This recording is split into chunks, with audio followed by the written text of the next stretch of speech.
Boa noite, vou falar a parte aqui da lei do piso, certo?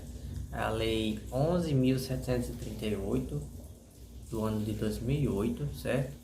Que foi assinada pelo presidente Lula, que tem por objetivo o piso salarial, os reajustes dos pisos salariais dignos para o professor e a valorização do magistério, certo? O piso inicialmente teve uma proposta de R$ 950 no ano de 2008, né, para estar em vigor no dia 1º de janeiro de 2009. Hoje, com todos os reajustes antecedentes, a gente tem o valor de R$ 2.886,24, certo? De acordo com o ano de 2020. Feito isso, é para o professor cumprir pelo menos 40 horas semanais, certo? Caso ocorra do professor trabalhar menos que isso, tem que fazer as contas e ele tem que ser remunerado de acordo com a quantidade de horas que ele trabalhou. Importante a gente salientar também que não serve somente para o professor, esse piso salarial. Serve tanto para o corpo docente quanto para o corpo pedagógico, certo? Já na questão da valorização do magistério, está bem claro. Inclusive essa lei ela saiu um pouco mais atrasada do que deveria, né? Porque na própria LDB diz mesmo que deve-se prever uma valorização progressiva do magistério público. Ou seja, desde 1996 já foi proposto e somente anos depois a gente tem a vigoração dessa lei, certo? É importante falar também que essa questão da valorização do piso vê muito a questão da qualidade de vida do próprio professor, visando principalmente a qualidade de ensino que ele vai poder proporcionar em sala de aula. Porque o que acontece? A realidade aqui no Brasil mesmo, nos municípios pequenos, principalmente, são professores se virando para dar aulas de manhã, de tarde e à noite, e ainda pegar sábados e domingos para dar aula de reforço para complementar a renda. Isso aí vai gerar um desgaste físico e emocional, onde o professor vai perder seu rendimento com certeza em sala de aula, pode vir com o tempo a não conseguir realmente dar conta de tudo, só ir levando com a barriga, como a gente vê muitos professores fazendo, porque simplesmente eles não têm outra opção a não ser ter outros trabalhos para poder sustentar sua própria casa. E é importante falar que o professor, ele mesmo tem que dar conta de todos os seus equipamentos de informática, porque a gente teve recentemente a pandemia, né? Eu não vi, aqui pelo menos na minha cidade, a prefeitura disponibilizando nem sequer um notebook para um professor, um tablet para ele poder estar dando aula de modo remoto, certo? Então o professor ele tem que dar conta de aparelho eletrônico, de jogos pedagógicos para as crianças.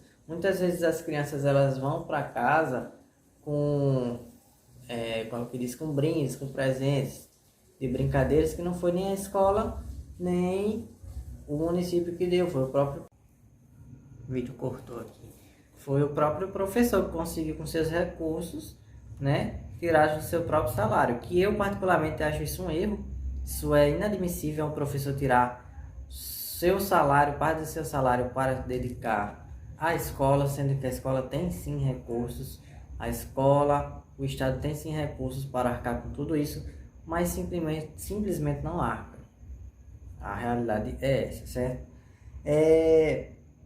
Quero destacar aqui também o parágrafo 4º, né, que ele diz o seguinte: na composição da jornada de trabalhos, observar-se-á o limite máximo de 2/3 de carga horária para o desempenho das atividades de interação com os educandos. Ou seja, para simplificar, se o professor tem 30 horas semanais, dessas 30, tem que tirar 2/3, 20 horas para atividades com os alunos e 10 horas para atividades sem os alunos, certo? Isso aí deu até uma repercussão, foi para o STF e tudo. Deixei aqui separadinho para falar um pouco. O plenário do Supremo Tribunal Federal, por maioria, decidiu que é constitucional, ou seja, não fere a Constituição a norma geral federal que reserva a fração mínima de 1/3 da carga horária dos professores da educação básica para dedicação às atividades extra-classe, ou seja, fora de classe. A tese foi firmada no julgamento do recurso extraordinário 936790, com repercussão geral reconhecida. Ou seja,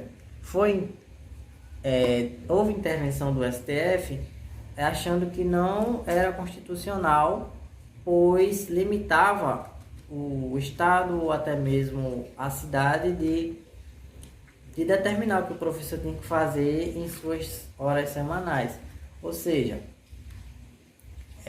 eles fazendo seus julgamentos, eles viram que o professor realmente precisa sim, ele deve ter esse 1/3 de horas extra-classe, justamente porque o professor ele precisa planejar a aula, precisa avaliar alunos, fazer análise prévia de como está indo seu rendimento, tanto o rendimento das aulas dele quanto o rendimento dos alunos, né?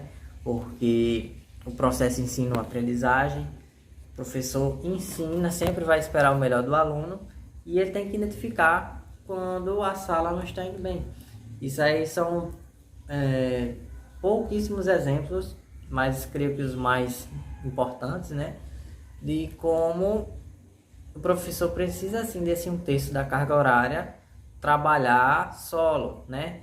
Solo ou em concordância com a coordenação pedagógica, né? São atividades sem os alunos, mas podem ser com a direção da escola, entre outros, certo?